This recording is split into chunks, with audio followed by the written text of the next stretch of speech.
one thing that one thing that always interested me, because I never really did like the whole auditioning space and like auditioning for different shows. And so what would you think, because you said that you had a chance to like really learn with this last audition, what are some things that you would say that you've learned over time after doing so many of these, and all the travels that you do? Like what's some things that you've really learned as a dancer doing those like big auditions and stuff? Oh man, this is a great question. I feel like as you gain the experience points, essentially, as you kind of rack in experience while you're going to auditions or putting yourself in these professional and pressured situations, um, I think I'm starting to grasp the fact that we put the 10,000 hours in. We've worked Mhm. to claim the moment. We've worked to earn this spot in this audition. So ultimately finding the clarity as to why I'm even there in the first place. Because a lot of these auditions, especially here in Las Vegas, they're private auditions. So these companies are reaching out directly to the artist after you've sent in some submissions and asking you for you to come. Like they're already interested. So knowing Mm, that it's sort of an alley oop once you've built up the experience and you're able to execute because you understand like, hey, this space is actually for me, it's not against me while I'm actually here. You mm, begin to essentially sit into this different pocket. You start to perform more than you're worried about like the technicalities of the audition, which is actually kind of funny because in turn, what they're looking for is performance over anything because they're going to take time to teach you the choreography later on. They're going to take time to iron out your solo or your freestyle, whatever it may oh, be. true, true, true. But if you don't have charisma or you don't have, adaptability or openness, these higher traits, these higher qualities, if those don't show through, then you actually, can defeat yourself within the space. You can execute the moves, but if you have no essence or feeling when you're actually in the audition, a lot of the times what ends up happening is they just look right past you because they're not looking for a copy, they're looking for that star. They're looking for someone that has stardom to them, and Mm, so sometimes that can come in the most simplest of ways. So over the years, the professional spaces have definitely been challenging for me to navigate because yeah, it's a lot. All eyes are on you, and you have the spotlight, you have the limelight, and sometimes that gets the best of us, right? But as we mature in our craft, as we mature in life, they're one and the same. And you just bring that to the space. So that way you kind of can turn inside out and be like, hey, this is how I would perform. This is who I am. And that's going to be enough for the employer, the company to view you and say, like, hey, I'm getting an honest evaluation, or I'm able to give you an honest evaluation due to the sheer fact that you actually showed up. Not your mm. skill, not your technique, but you actually showed up. And I think that sort of is the catalyst to succeeding in the audition space. Because then you can eradicate that idea of um, the yes and the no. Because most of the time, as we hear, we're going to get more no's than we are yeses. So what Mm. ends up happening is you don't even worry about that anymore. The win is the fact that you're remaining true to yourself in the most pressured of environments. So Yeah. as you build, as you build, as you build, as you build, as you get experience, I guess like my growth within that space has been just learning how to be myself more, learning how to bring that to the table more, and not holding that back whatsoever. Oh, dude, that's a strong. That was There was a lot of strong points in that, and one I really liked that you said right now was like they want to find that star, that the one who sticks out, right? Who's themselves. They got that essence. That's been a talk like kind of in the Crump community here these past few weeks, is like essence, and what does that mean? What does that entail? Mhm. And me and one of the guys talked about it, matter of fact, last night, and it was like, it's just you being yourself. It's your raw form of you being expressed through whatever dance it is, whether it's crump, Yeah. waving, ballet, whatever form, whatever median, music. whatever, it's Yep. that raw form of you coming out and really bleeding through the speakers. My man Jesse Sykes, what a start to this podcast, my guy. Let's Real go. quick, yeah, dude, real quick, for everybody who doesn't know but will be listening to this, um, tell them who you are, how old you are, and where you're from, man, and we'll keep this shit rolling. Yeah, hell yeah. My name is Jesse Alexander Sykes. I am currently 31 years of age. I'm hella young. I'm just getting started. I come from Layton, Utah. Grew up a military brat, so ended up setting roots in Utah as a teenager, and that's where I started actually as a dancer. Um, yeah, man, it's been a wild ride so far. I found dance in the most random place. You know what Right. I'm saying? Like to be able to go all over the world and realize like art is flourishing in most places. Mm, And then you go to a place like Utah is a different beast, man. And it's weird mhm. because when we first, laid foot in Utah, my father got some orders to serve at Hill Air Force Base. um, the first thing I noticed, I was like, damn, my parents are from New York, from Brooklyn, and I've traveled a lot at this point in my life, and I show up and I'm like, everyone's white and Yeah. everyone's very conservative, and everyone's talking about this religion. Everyone's talking about being Mormon. Mm, When we first moved to Utah, uh, the religion dominated all others. I think it was like 91% of Utah's population was LDS. mm, So, granted, over time, obviously, especially with the base and cycles, generations change and all of that, people are moving obviously from the coasts inland. So they're bringing their culture and they're bringing their art with them. mhm. Um, Now it's not as bad, but when I found hip hop, I was like, I found it here of all places. Like, this is Yeah. mad random. I'm like, the most conservative place ever. And so, yeah, I found dance, like, I really found dance around 15. And Okay. I haven't looked back since, man. Just took grasp of you, huh? It's infectious. Yeah. That feeling that dance gives us. Yeah, man. Yeah, in Utah, like, yeah, whenever I think of Utah, I think of cold and Latter-day Saints, like, to be really honest, like, to be Yep. really, really honest. But that's another weird part. I think that like us as dancers, no matter like what generation I guess we're in or like where the population's at, music will find it and will Mhm. find those rebels. Like Yeah. what was it, like probably like 40 years ago it was rock and roll music, and everyone was just jamming to rock and roll, and then you had the rap and hip hop wave that took precedent after that. And so for you, 15, coming out of Utah, like, and you're in Vegas now, right? So Yeah, how I'm in did we Las Vegas get right now. so how did we get from Utah to Vegas? Oh, man. So I was so blessed because Utah actually gave me actually quite a pure experience when it comes to dance. Um, my surrounding, I was surrounded by so many brilliant artists, and Mm, I do think because of the lack of culture, it made those that were taking those risks and going against the grain, it made their art that much stronger because they mm, were already kind of uh, not necessarily outcasted, but they were like the pulse of wherever they went, right? Like they mm, brought places to life because people weren't used to it. So from clubbing in Salt Lake City, getting snuck in, I was like 15, 16 years old, and people would be like, "No, fuck it, you're coming in. Like we're yeah. getting you in. It doesn't matter." Um, to battles, to like I used to go to a lot of raves to train with the liquid dancers, and a lot of the b-boys would go to raves.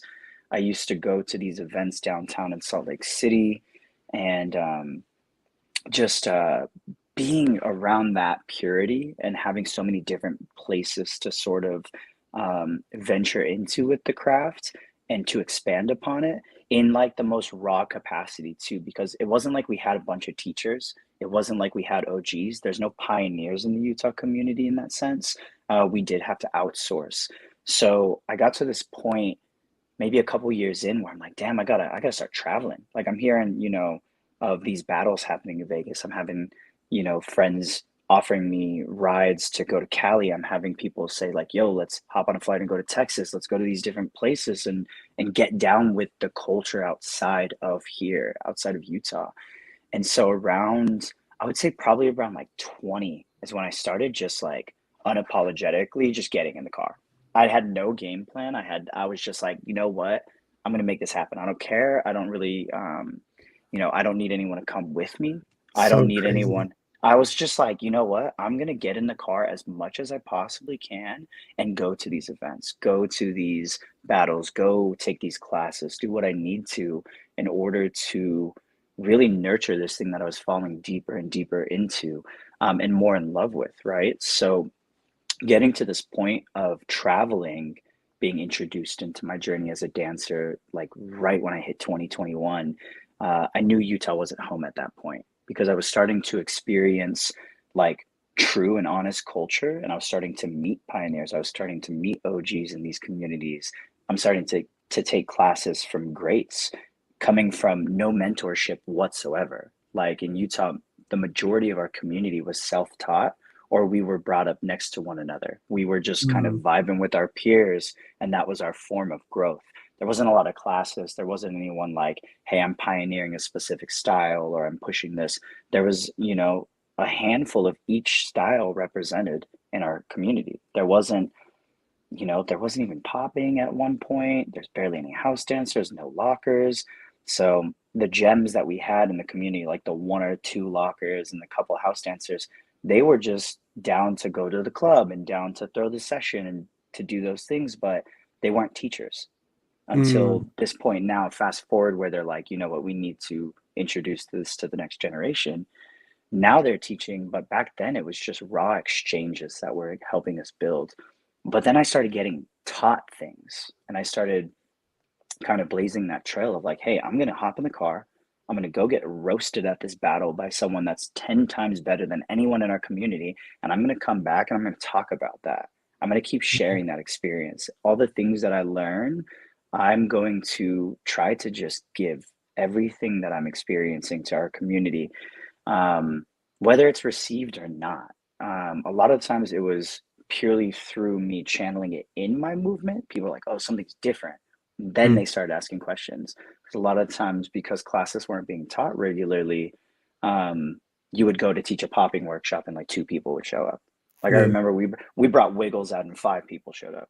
We brought Pop and Todd out, Boogie Friends. Like you have like a handful of people at these classes because they weren't used to it. They didn't Mhm. understand the gems that were being given in these spaces and the gems of humans that these people were. So I was like, you know what? This is a great this is a great route, and I can nurture this throughout my career. And geographically, locating myself somewhere different would make more sense because I could start to kind of absorb and then conduct, right? So Yeah. I was I was about 23, about to be 24 when I just started becoming super nomadic to the point to where I'd be like, "Oh, Colorado? Cool. I'm going to be there for 4 months. Oh, Portland and Seattle, I'm going to go chill up there for a couple months." And I just started actually moving around the states. Oh, Um, wow. I Okay. just kept going, and maybe that was my father's Air Force background, like kind of prepping me for these like quick little in and outs. Yep. But once I started traveling like heavily by like 24, 25, I made the move to LA. When I moved to LA, that's when I kind of understood. I was like, damn, now there's like an industry surrounding me. There's, opportunities to teach, there's opportunities to work as a dancer, and I'm starting to get a taste of getting paid for what I love. Mhm. As opposed to just doing it and keeping it 100% based off of my starting point. Now I'm getting recognized as a mover, as a dancer, and I'm starting to lean more into the career side of it and trying to Mhm. transition into that space, leaving the 9 to 5s and leaving just stuff that wasn't really creatively feeding my soul, and just got to the point where I'm like, you know what? LA wasn't really for me. Went back to Utah. I moved to New York. New York wasn't really for me. I came to Vegas one time. I was in a magic show. It was the most random thing ever, bro.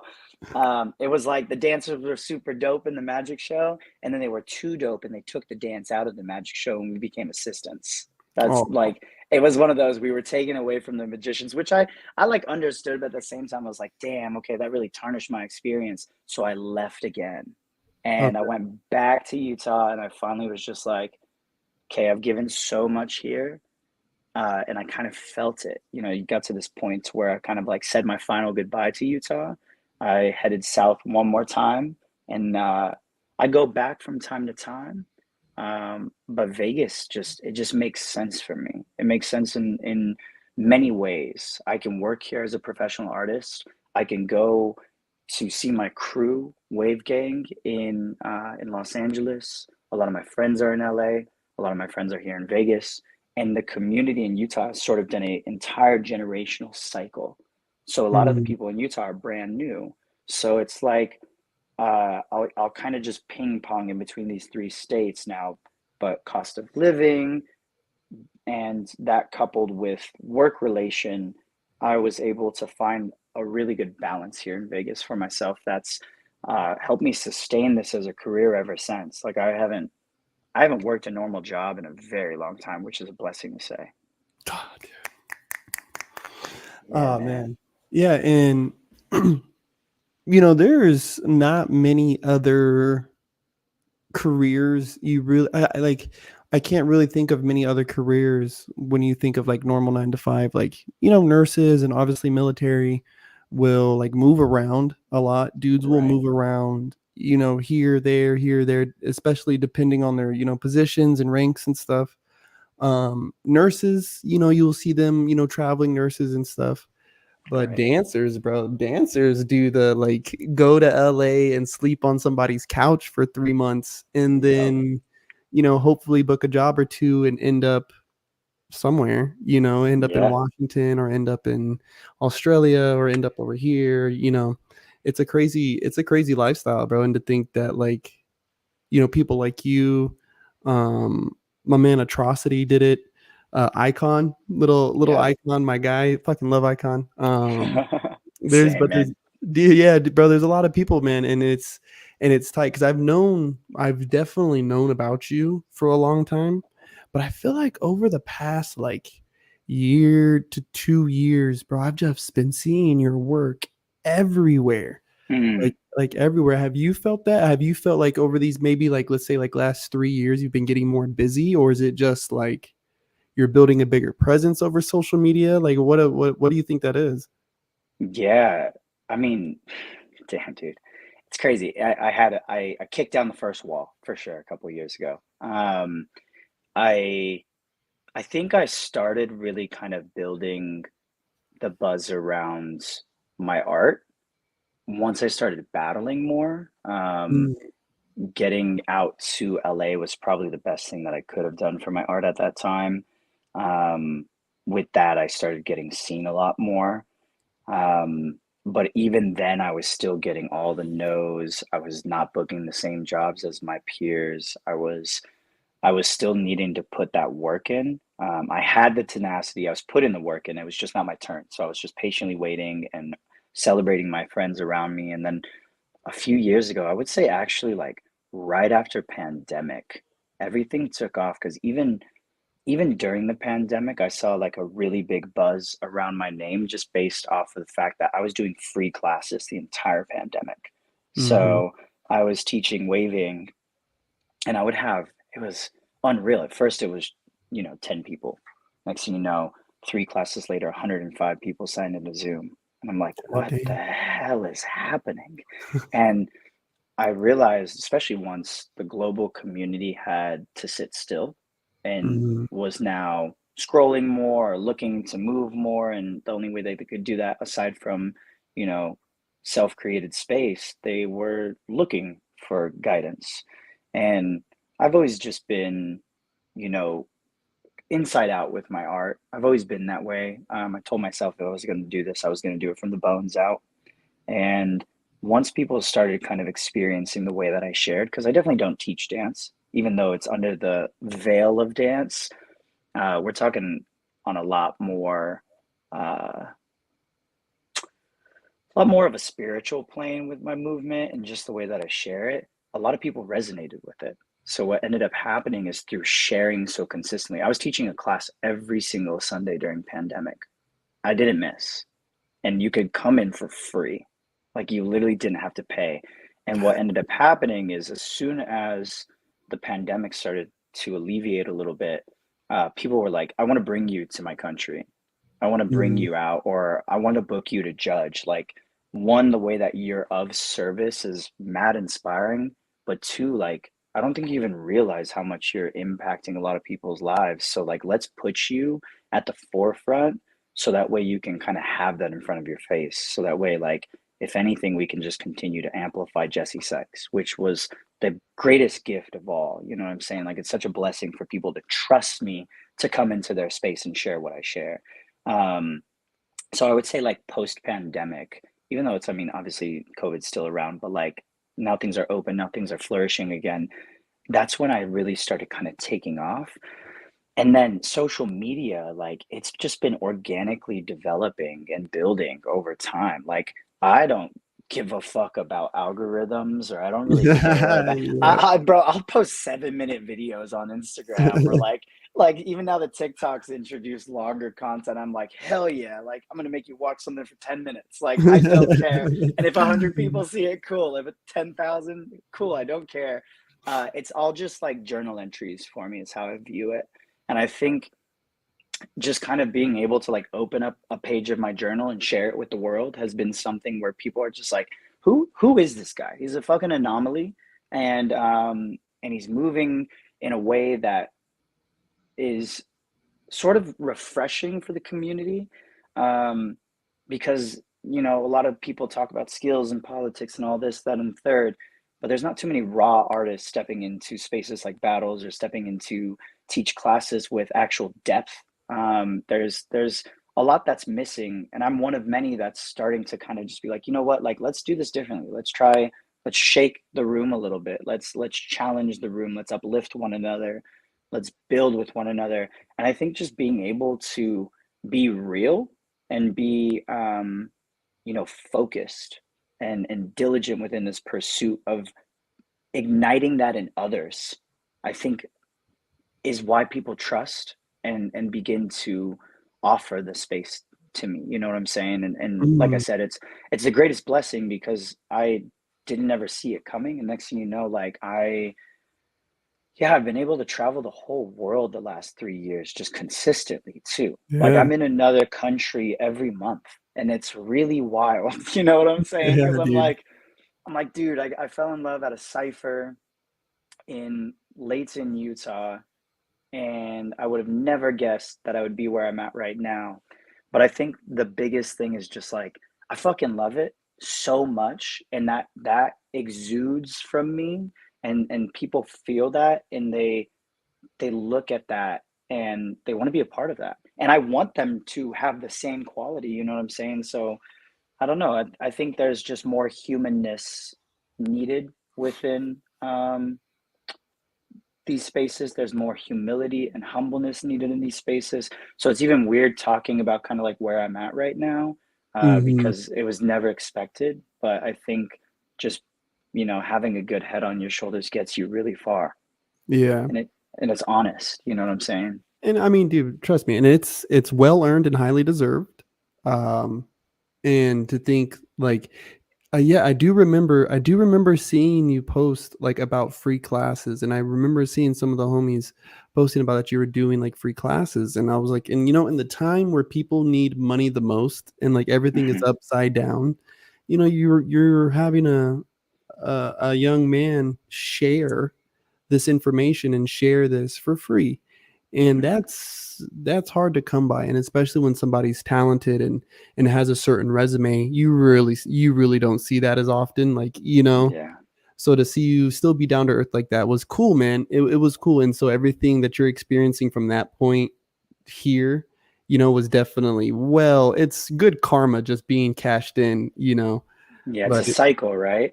oh, absolutely. Like, we as dancers, we always talk about that exchange, Hmm. like, and I don't see why, and like you were saying, like more love and more humility in these spaces, because it's like, we talk about these exchanges that we have with each other all the time, but why Hmm. don't we also understand that that's how our like karmatic values work? Like if I'm doing Yeah. good for you and doing good to you and wishing well upon you, then it's going to Hmm. come back to me. And if I'm being a dick to you and if I'm being shady and Yeah. all this other stuff, bro, and trying to Gonna scheme come people out, back. it's going to come back, bro. You pay that due. That due gets paid eventually, bro. Like Hmm. it really does. Um, yeah, that's definitely something that I hope we start seeing because I'm a crumper man, and so our community gets a little wild, and Yeah. it's just so aggressive, man. And it's just like guys, we could be tough, but at the same time, let's just be cool about it. Let's all just keep this real chill. Uh, Absolutely. and man, you recently traveled to it was China, right? Yeah, I'm coming off of a tour basically. I went Korea to Australia to China. So What it was that was like? back to back to back. To be honest, I got back from China last week, so I'm like still downloading. And to speak about the blessings, like it put China specifically put it really into perspective for me because Mm, I love getting to sort of the grassroots level with the community everywhere I travel, even if it's me spending my own money, or sometimes it's like I'll make the money from the gig or whatever at that country, in that country, and I'll spend it to stay and actually get to know the people, you know? So I'm mm, just like, you know what? That's priceless to me. So in China, we were able to do some work with the community out there. And I was able to have a few days afterwards to just really, I taught a class and I was able to kick it with the community. I was able to kick it with the dancers to the point to where I taught a 2 hour workshop and then we're sitting there for, you know, a lot of time after just breaking bread, talking.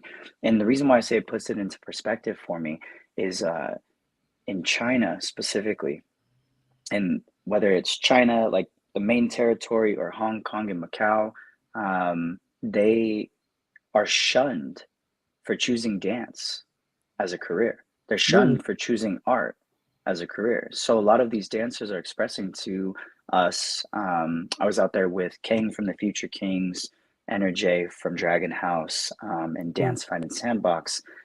And they're expressing to us, like, yeah, our families don't support us anymore. We don't have communication with our parents anymore. Dance literally is our lifeline at this point, and we have to work normal jobs and sort of hide from society when we decide to share our gift, you know? And our self expression is actually suppressed due to this sort of standard that society puts upon us.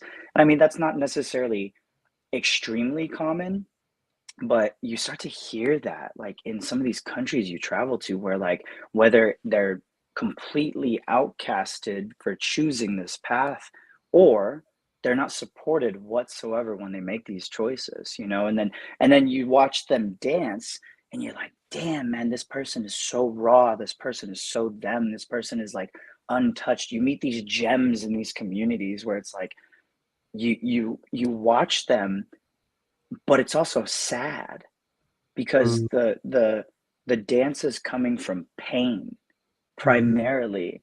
Like if it was a pie chart, it would be like 99% pain, you mm, know? And so it just it checks you because you're like, here I am over here traveling to your country, getting paid X amount of dollars, and I'm like in a five-star hotel, and you're sitting here fighting for your life, dancing, you know? And so it like just really puts it into perspective for you, you know, because sometimes it's literally all these people have, all these individuals have. And I think that's why I operate from that similar space as if I don't have anything. So I just keep giving and giving and giving and giving. Um, because like for me, like it like what like we were talking about, it's a cycle. Like you give to them, they're going to give to the next person in their community, mm. and they're going to inspire that next generation to seek self-expression no matter how hard that path may be. So these trips, they were so profound, they were so unique in their own, but to end in China where it was just like, dude, this is all they got.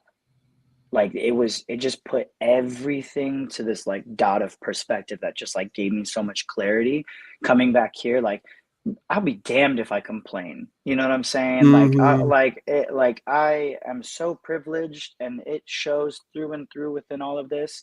So like to not understand that, to not respect that, and to operate from a space of service more than often is my responsibility. Like I if I'm not like acknowledging that, I am now doing this community a disservice. I'm doing those individuals that I had the blessing to really like connect and mesh with. I'm disrespecting them now. You know what I'm saying? Mhm. So like for me, it's like I'm experiencing places in the rawest of capacities, and that just like brings it back to like the reason why we even fucking do this in the first place. You know what I'm saying? I It's agree. literally saving people's lives. And until you see someone that's being saved by it daily, you know, and you peel back all the comforts that we have, and then you see someone that's like, yeah, no, I could lose my house tomorrow because of this shit. You know what I'm saying? Like, For real, damn. I'm like, for whoa, real. that's wild. It's like, because I didn't choose to do something else with my life, because I made a free choice, and here I am because of it. It's like, damn.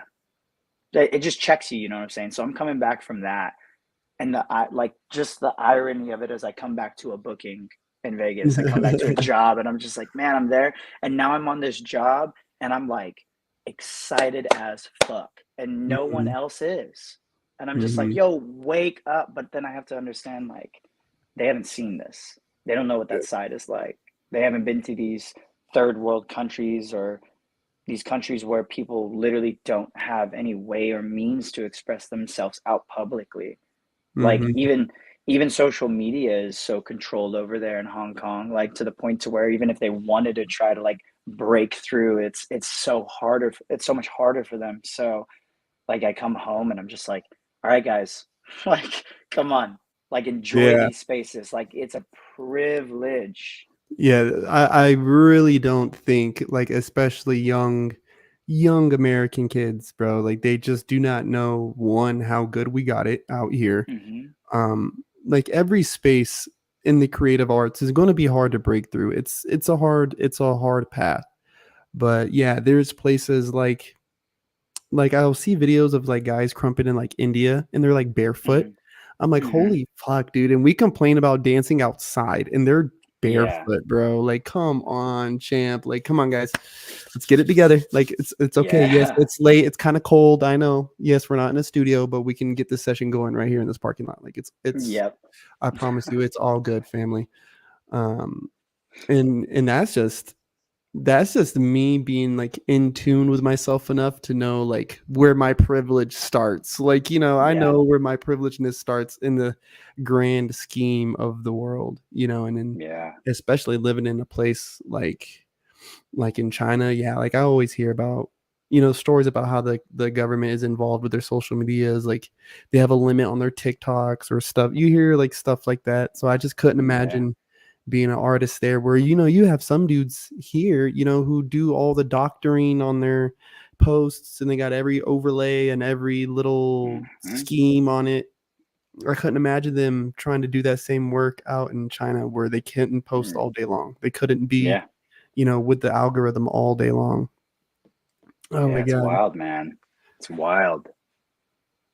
What is something like so now that you're coming back and you definitely see like dude, you've had such a story. It's so crazy. So you see like these privileges that we have and the benefits like that you get from dance, right? The benefit of being able to travel and meet these people, make these experiences, and live this artist life. Like if you could look back at young Jesse Sykes, Mm. young 15-year-old Jesse, what would you tell him? What would be a little piece of advice you would let him know? Damn, that's a good question.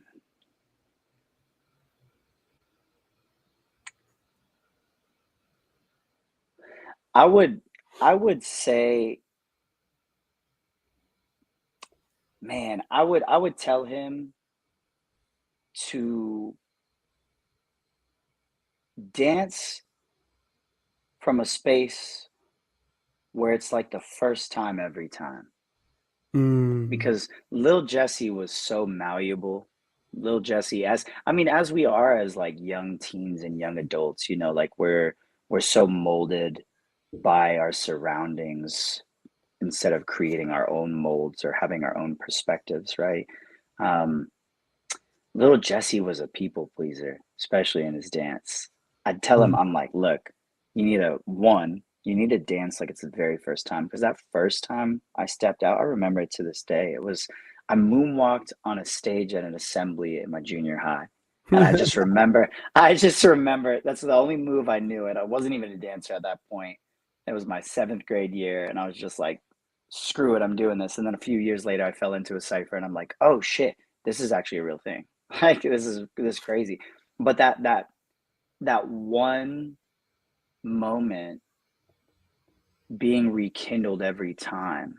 And Mm. the second thing I would tell him is slow down and enjoy the ride. Like really Oh. slow down. Like there's no rush to it, because if Mhm. you're in that moment, like I really wish I could just go back and like be a fly on the wall watching myself doing that moonwalk.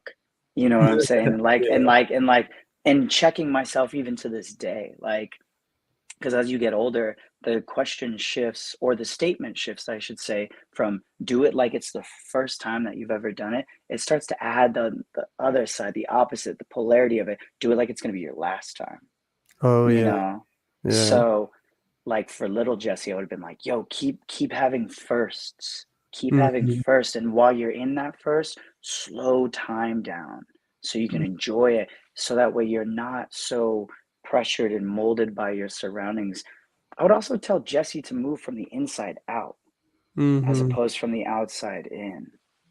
That's beautiful. Inside out. I like that. I like that. Inside out, because that's kind of where I got like corpse from, right? Was Mm, corpse, I use it as an acronym, was Crump offers our people self-expression.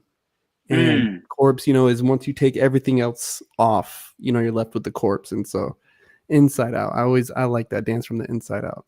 That's fucking raw, dude. Yeah. Yeah, man, dude, and I think a lot of people I ask that question, they generally have that similar answer of like, I wish we would have just been more patient with it. If God, somebody said it to me one time, was I would have told my younger self to match my eagerness with my patience.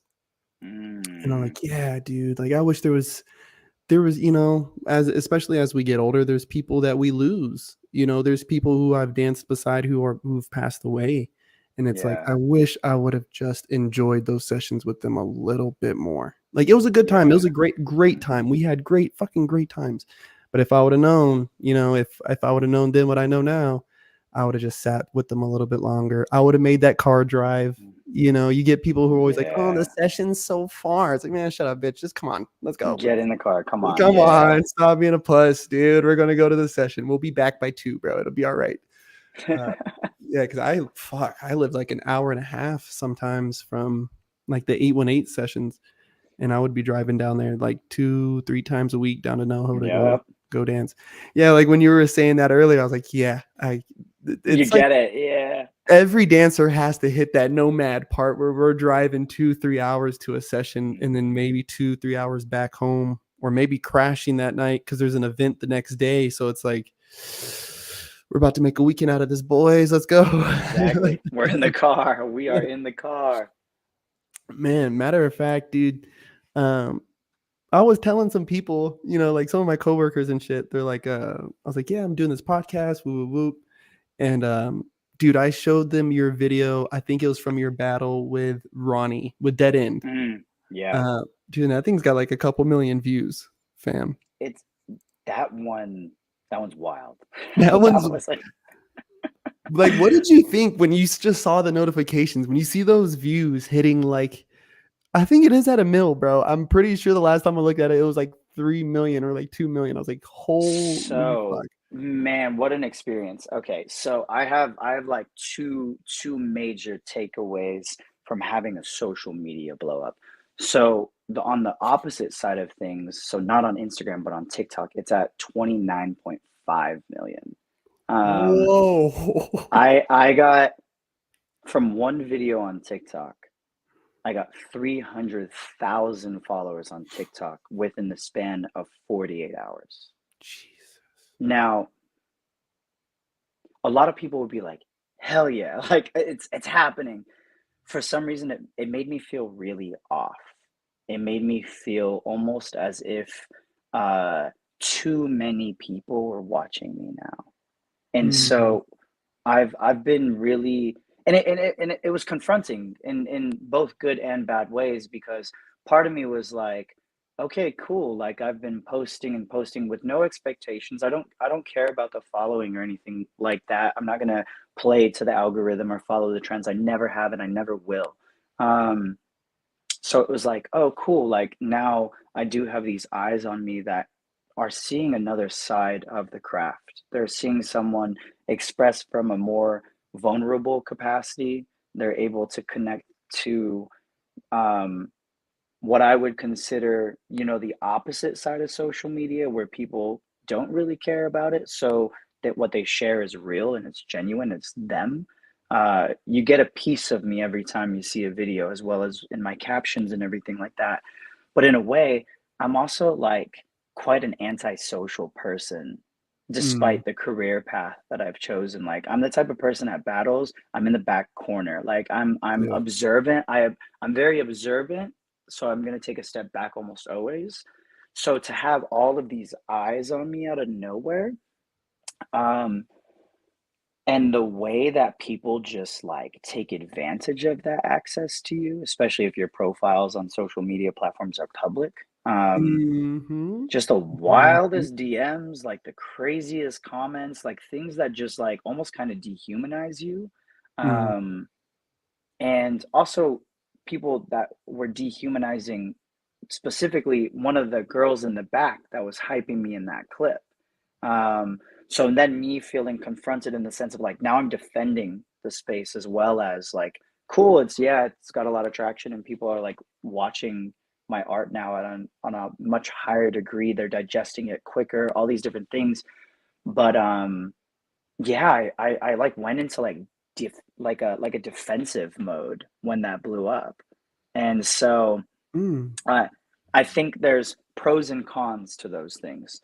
Obviously, on the opposite side, the pro is I blew up on social media representing myself honestly.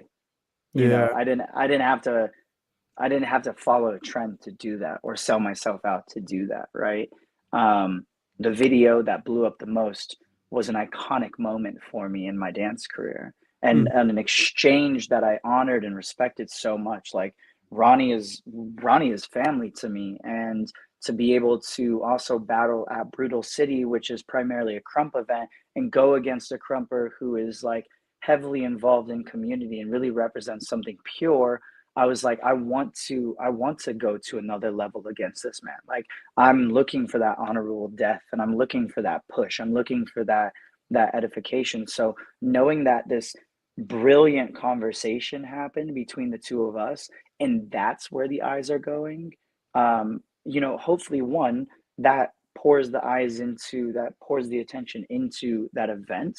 So Brutal is able to have him and his fam receive some more love for the next one, and Ronnie. And like I'm thinking more so like, okay, cool, this kind of trickles outward. This trickles to the event, this trickles to the people that are in the clip behind me, this trickles into other spaces. So I thought it was really beautiful how that could be a benefit for the community. And I think like the way that I represent myself, I would say is a good representation of the community as well. So all these commenters that don't necessarily know much about the dance are all watching this video, and they're seeing like, okay, this guy's like a normal ass dude. Like artists Mhm. aren't like artists could be more understood, to be honest. You know what I'm saying? A lot of people Mhm. think that, oh, they just don't understand me, but like if you're not letting them in, they're not going to get that opportunity to understand you. So for me to be this like bones out kind of person, I thought that was I guess, a beautiful pro within it though. But yeah, Mhm. I definitely for like the week that that thing was just climbing, I like shielded my entire space. I was like, I don't want none of this attention. I actually turned off notifications entirely. I don't even have notifications on any of my social media anymore because of it. Oh, Like it just, wow. it's overwhelming. And I mean, I and you think about it, like on Instagram, like I ain't shit on Instagram. I ain't shit on TikTok compared to some of these people have like 30 million followers. And each Yeah, video gets like 2 to 5 million views and all this stuff. And I'm like, damn, that's stressful. That's yeah. really stressful. It's like the dark side of social media, like a dark side of social media. So, yeah, two different takeaways for sure on that. Yeah, because dude, I mean, when I first saw it, I was like, holy smokes, like the round was insane, right? And then I mean, I try not to get too caught up in whose videos are doing what numbers and this. I barely care Right. for myself. I don't get wrapped up in that. But when I looked at it, I was like, holy smokes, that's viral. That's as viral as viral's getting, dude. Mm, And one thing that really got me was one of my buddies I had showed it to. He goes, "Yeah, man, I really like how he dances." I was like, "Well, yeah, dude, he's fucking good. Like, he's a good dancer, bro." He goes, "No, he's like he doesn't dance with any gimmicks." He's like, "There's no gimmick mm, here. There's no like." He's like, "I was expecting to see like like maybe somebody do like a hat move or like a shoe thing." I was like, "Oh no." I was like, "Yeah." I was like, "Jesse really doesn't get no, into that. You're really not one of those people, huh? You're just all nah. body movement."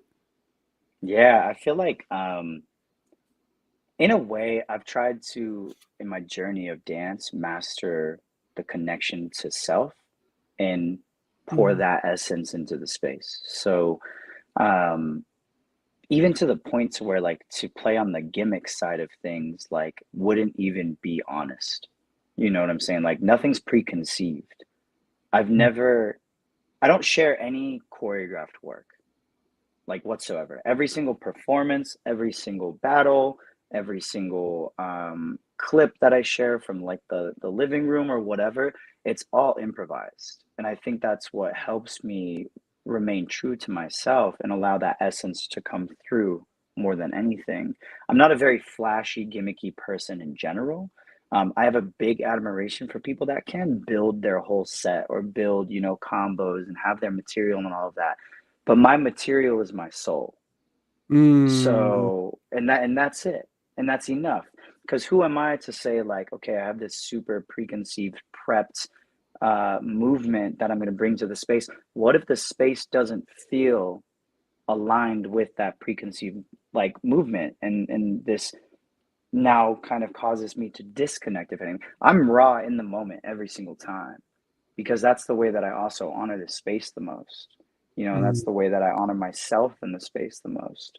So that's a really dope takeaway from the homie. Like I appreciate that a lot because yeah, it's for me it's more about quality of movement and not hiding behind anything.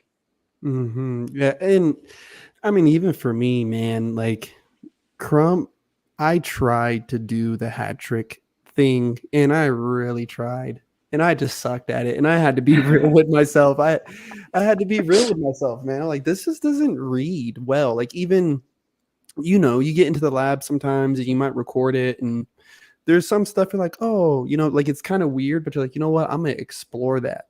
And then there's other Yeah. stuff you do where you're like, I'm never going to do that ever again. Like that just does not feel right on my body. Like I trust my body. I trust what my body tells me. If that movement, wherever my leg is or my arm or whatever, wherever it's at, if it feels icky, then I just don't go there. Like it's like, no. Right.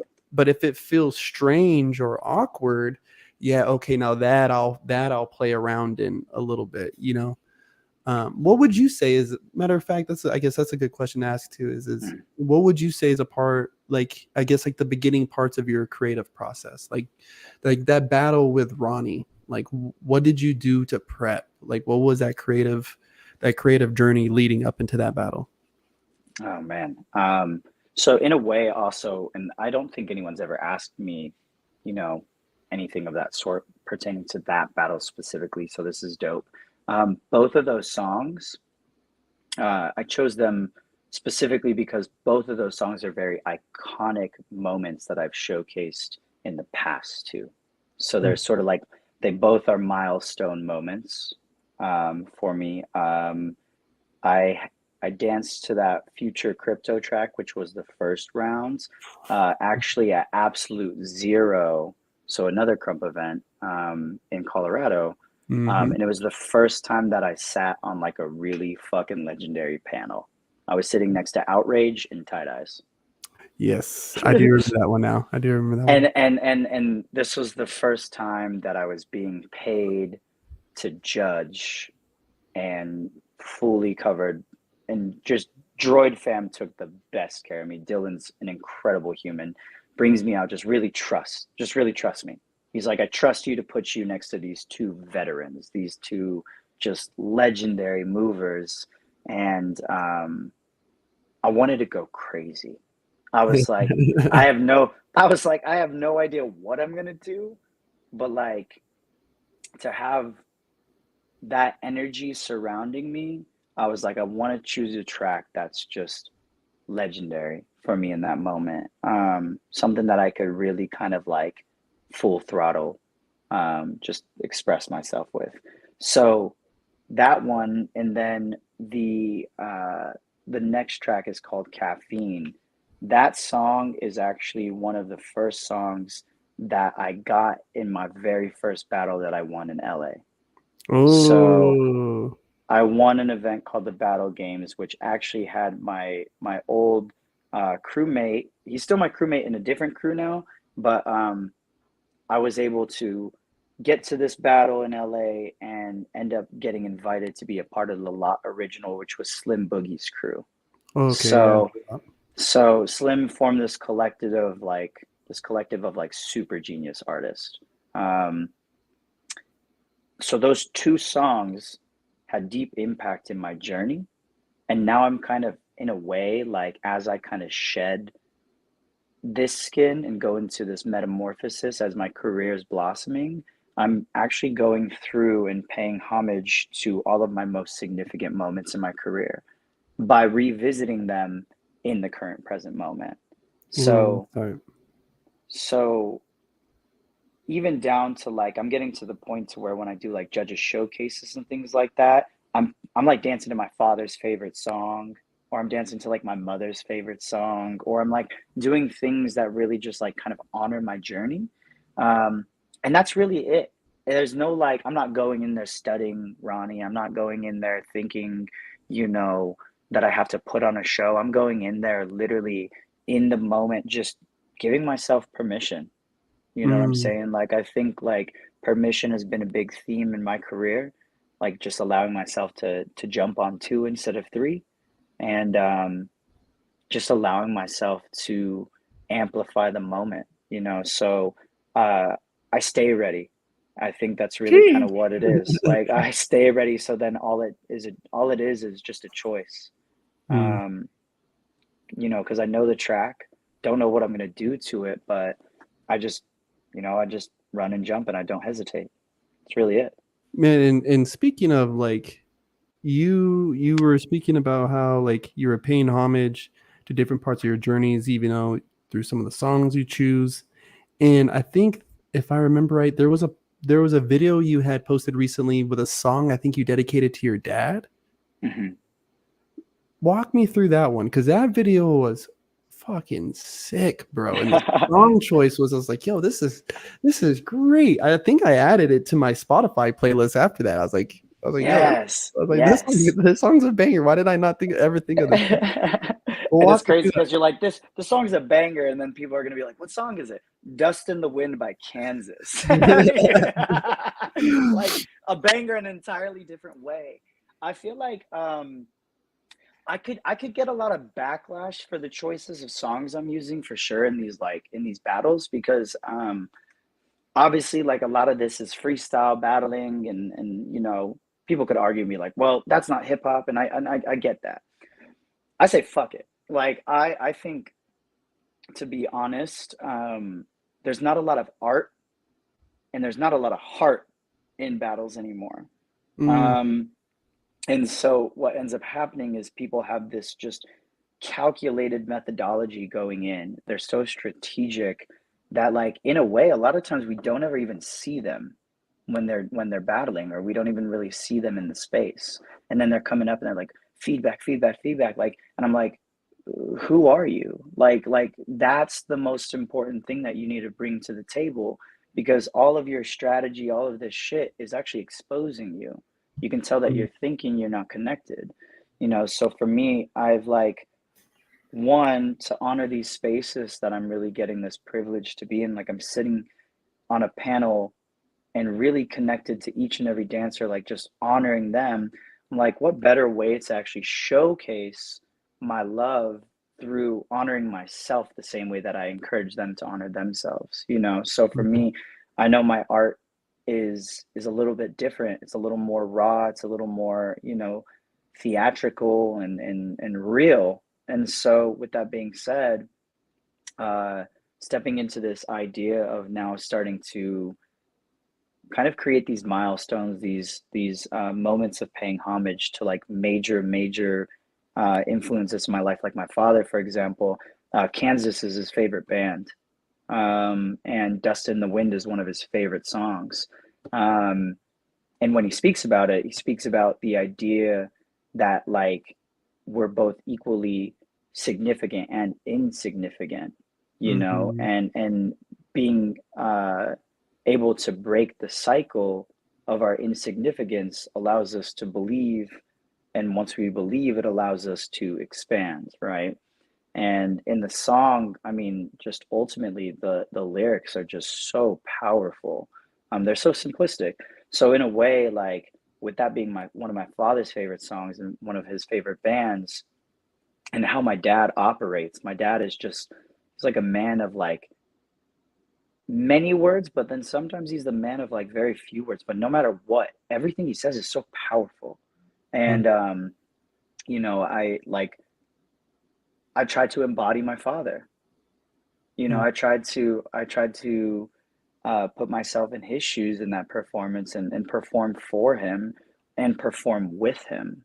You know, so I thought it was sort of the perfect moment for that. I thought it was a great moment in time for me, to take that dive. I have a whole series of songs that I want to do that pay homage to my family members specifically, like some of their mhm. favorite songs. Um, but yeah, I just like I fell in love with that song because of my father. And I just wanted to like bring something raw into the space. So those things coupled together is what created, what birthed that performance.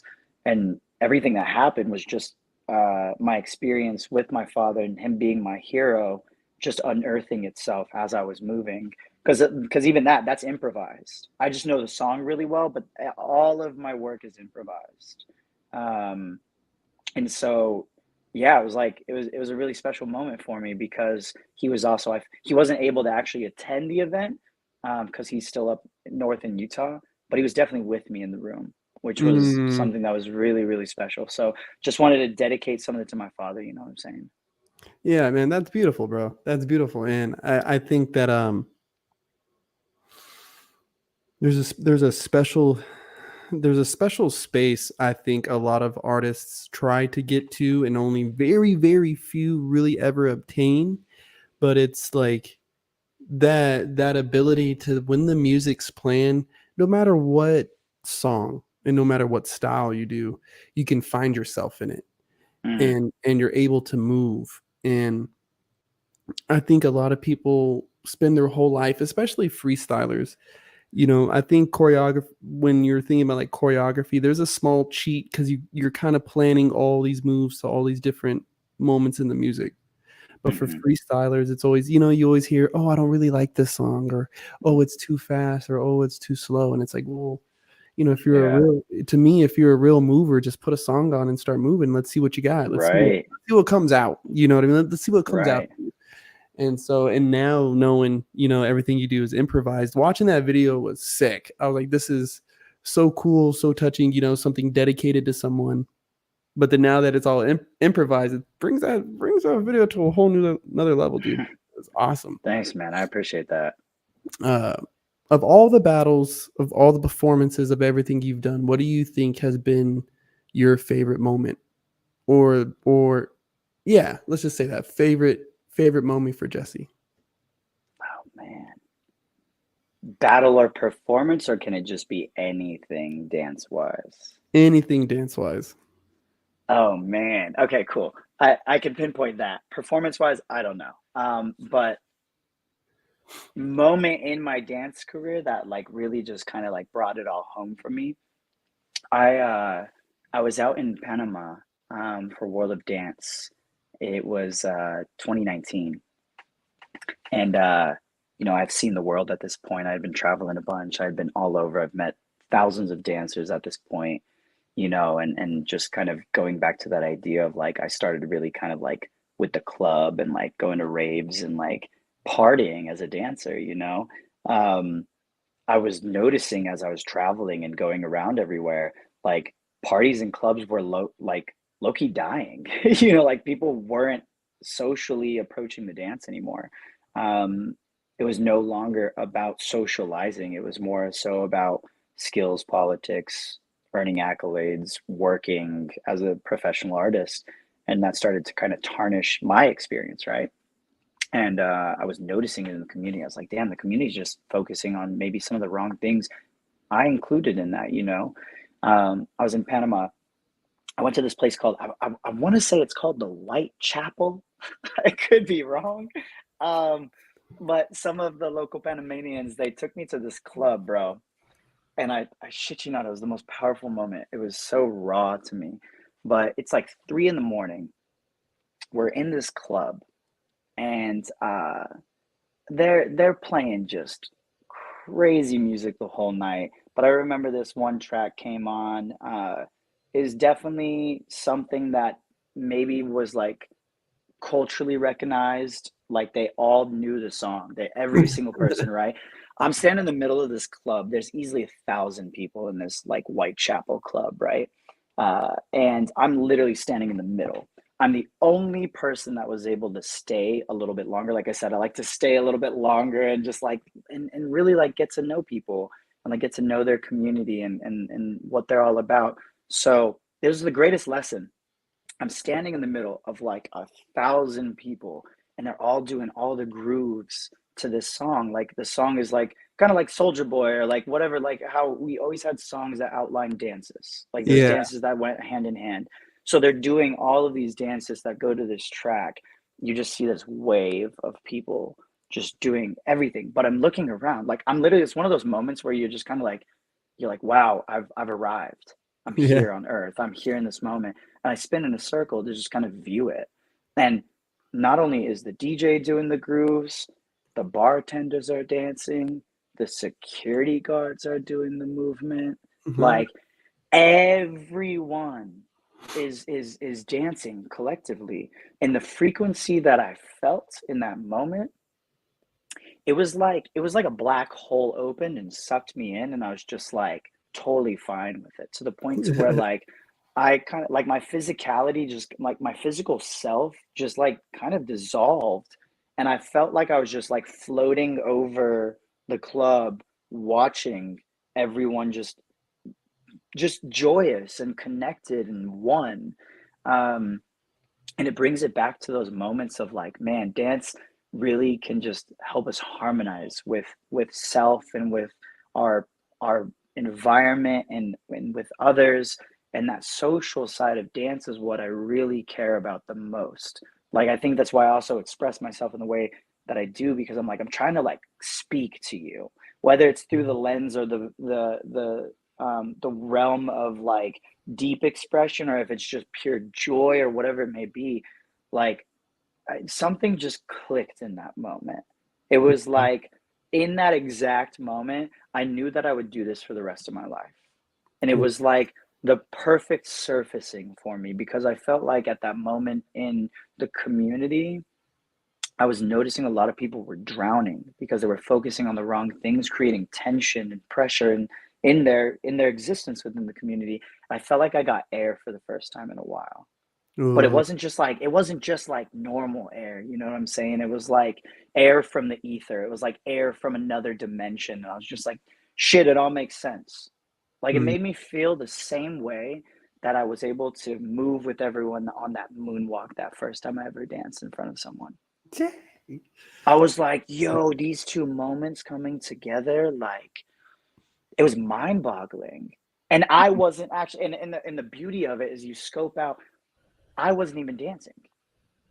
And it like put Observing. everything, it literally like put it back into perspective for me too. Like I've always been a big believer that it's not about me, and that's why I'm of service. And as Mm, my biggest like success in life is to be of service, and to be able to say that I've been of service for fucking 18 years now in this craft. Like I've always just like, here, take it all. Like I don't, I want you to have it as well. Like it's not about me. That moment was not about me. They mhm, would have continued to do that if I was there or not, and they're still doing it. You know what I'm saying? So it was just like one of those moments where I'm like, damn, this is community. This is unity. This mhm. is this is collective consciousness. And I was like, yo, like, and to also be, I was like, to even add more depth to it, I was out there at a time where the government and civilians were really at war with one another, like to Ooh, the point to where while we're going to this club, my homie Marcellus, he's telling me, he's like, pay attention, like look around while we're like even taking this Uber, to get to this club.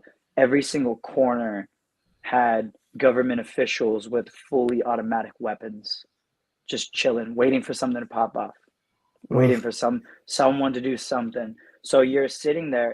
It was like the biggest like middle finger to the government at the same time too. And it was just like they did not have a care in the world.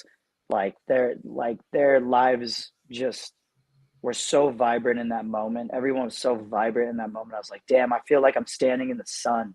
Like there's so much energy like around me. So it's just like moments like that have just reminded me of my purpose within all of it. You know what I'm saying? And my purpose is to be of service so I could witness things like that. So that way I can tell people about shit like that, to be like, hey, I understand you need a lab. I understand you need to train ridiculously long. I know you want these accolades, or you're pursuing this to make it a career and all of this. But I'm like, but go somewhere and step outside of yourself and witness the joy this shit brings into our lives. Like witness the purity and how it can like really heal the world, to be honest, how it can glue things together. Like go and do that instead of worried about how you're going to perform at a battle, or how you're going to perform in your class, or whatever it may be. It just checked me in the most beautiful way. Like I said, yeah. it's just like this air that I needed. Bro, there is something, and I've talked with people about this at length, and none of us have been able to describe it quite like, quite right yet to me. But there's just an energy, bro, that dancing brings into a room. And I think that's like a part of what causes those who catch the addiction, yourself, Hmm. me, the beasts, all these other people that we know, like, good God, Boogie Frantic, these dudes, everybody, bro. The people who really who catch that addiction to dance, there's that certain feeling that happens, like while it's happening, like while Hmm. like it's happening right now. You got a couple people, or you got a room full of people, and they're just jamming, bro. Like, and it doesn't have to be at a session; it could be at a house party. But everybody is just grooving, and the music is hitting right, and Hmm. you just kind of look around, and it's happening. I don't know, what that is. I don't know what to call that, but it's, to me, that's just dance. Like that's Yeah. dancing. That vibe. Yeah. That's what it's about, man. Like that to me is, it just makes it all so worth it. Hmm.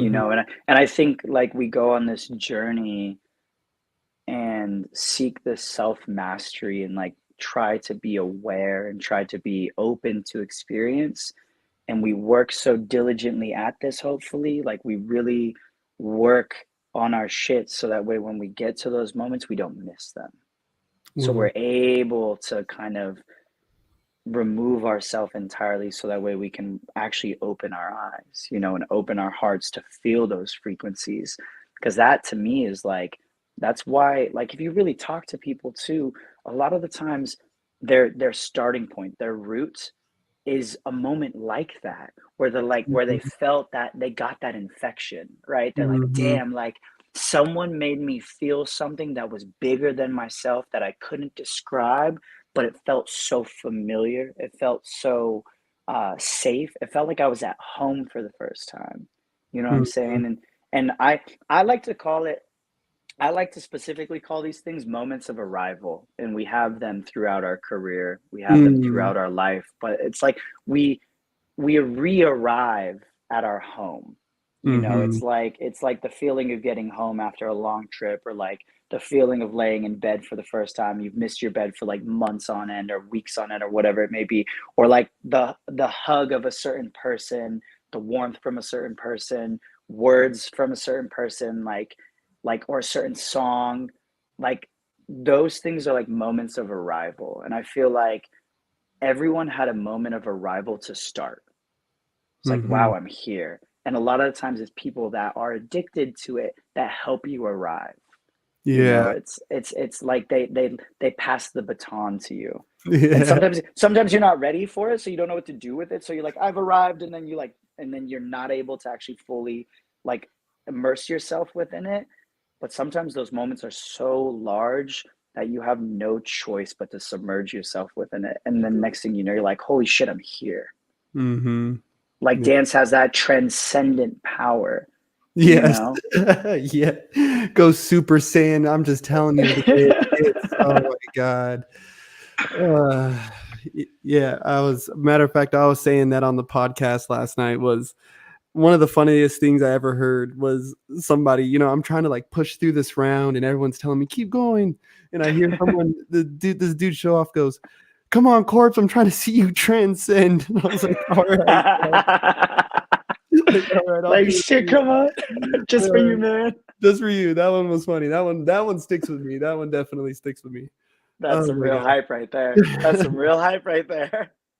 Listen, Jesse, bro, I don't want to keep you too long, and I've enjoyed this conversation way too much, man. And I want to say thank you again for coming on the show. I definitely hope we get to do a part two one day, man. Um, Yeah. but before we sign out, is there anything that you would like to leave the people with? Like a Jesse's gem of the night, or any kind of shows, or anything you want to plug, man. This is a perfect moment Mm. for it. Man, I just want to say thank you for having me, man. And what you're doing is so special. I think I'm a huge advocate in conversation, um, and for conversation, especially as we expand more and more and the community gets more attention. I think people's stories and the way that we share them are just as important as what you see being channeled and the movement. So what you're doing is huge. I in my classes and in on panels, I'm just trying to generate conversations all the time, because I think that that side is not nurtured enough. And I think Mhm. that also is partially why our communities kind of have this like poverty mindset, because we're not speaking out enough. People aren't getting to really actually fully know us. And so what they see is the only thing that they're going to digest. But once they start hearing stories like yours and mine, it's like extremely powerful, because someone could listen to this and be like, whoa, now when I actually watch you move, I understand it to a different degree. Now I can connect to it. Now I can support it more because I Mhm. understand it more. So like before I go, I want to just congratulate you on what you're doing, because this is huge. And I think it could be simple, you know what I'm saying? Like a lot of people could be like, oh yeah, it's just another podcast, you know what I'm saying? But like specifically an artist creating a podcast is um it's shaking existence as we know it, because not too many artists are doing things like this. They're not taking that extra step to be like, hey, let's tell some stories. I think Mhm. dancers and artists are some of the greatest storytellers ever, and a lot of times we don't get the chance to share our stories. So I just want to say thank you for having me, and for getting people to share their stories with you. I think that's beyond what we normally experience with this. You know what I'm saying? So no shameless plugs, nothing like that. I look forward to part two.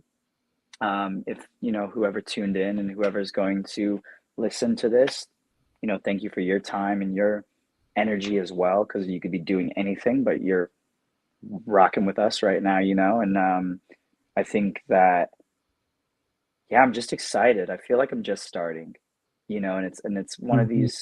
one of these things where it's like, even in conversations like this, we've arrived, you know. Now I'm going to cherish this in my next session, and that's going to trickle out to the next people, and I'm going to tell people about it, and it's just, it's a ripple effect, you know. So I'm excited to expand from this. You know what I'm saying? So, uh, so yeah, man. I think that's all I want to say. I don't want to. It's not about me. You know what I'm saying? I appreciate you creating the platform for us to just have the dope conversation. Yeah, hell yeah, dude. Listen, there'll definitely, if you're up for it, there'll definitely be a part two, man. Because I really, Absolutely. like really, and everybody who listens to this, there is I don't know how to explain it, but there's another layer that comes with dancing past your physical and mental execution of it, and there's something inside us that's begging to come out. And Jesse, I Mm, love that that's the way, kind of the way that I hear you interpret dancing and your dancing. It kind of helps me understand that that's probably why it resonates with me so, because I am truly a fan, bro. So I do want to say thank you again, man. man, I appreciate it so much. Thank you. All right, brother. Hey, I'll send you a message right now. All right. Awesome. Thank you so much, man. Have a good night. You too, brother. All right, peace. Everybody, that was Jesse motherfucking Sykes. Dude, follow him. Follow him. Check out his artwork. He's amazing. Yeah, I'm gonna try to do these sign-offs with the smoking section a little bit more. Yeah, I enjoy this. This was a great talk. Yeah, he's very spiritual with what he does. The milkman signing out. Thank you, my guy. I appreciate you. I seen that you texted me. I'm gonna text you back right now, but you gotta wait. Um, yeah, usual Tuesday podcast is being moved to Monday for next week. I am going to try to come back with two more guests either by next week or the following.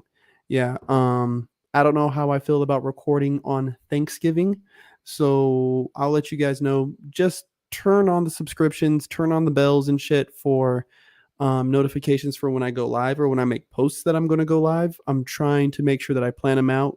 Um, the fuck up, usual Mondays. But I'm trying to plan them out enough to where I can kind of like promote them a little easier now. Yeah, I'm using more resources that are available to me. But until next time, yeah, have an amazing day, week, month, year in life. I'll see you on the flip side.